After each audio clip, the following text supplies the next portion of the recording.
In view of the above, the Institute for Maritime Affairs and Law of the Sea believes that it is time to undertake serious and sweeping legal reforms to address the great problems created by reclamation.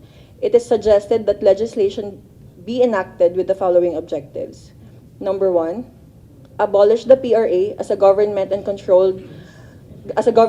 and controlled corporation with exclusive power to undertake reclamation projects.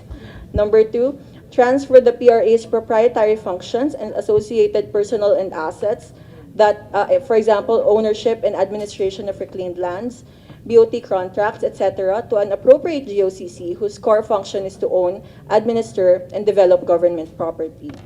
Third, transfer the PRA's regulatory functions, including associated personnel and assets, that is, the issuance of permits to reclaim lands, to an appropriate office under the DANR with relevant functions concerning management of coastal resources, such as the Coastal and Marine Management Office.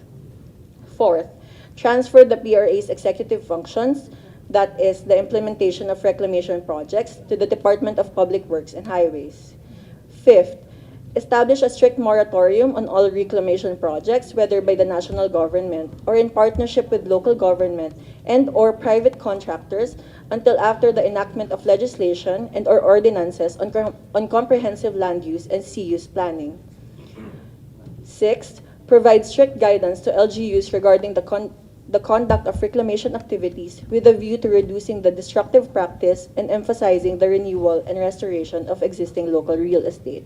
And lastly, establish a system for imposing administrative penalties and forfeitures against natural and juridical persons who undertake illegal reclamation projects, and imposing obligations to remove illegal structures or restore and rehabilitate coastal areas damaged by reclamation where feasible and at the expense of the implementer of such illegal projects.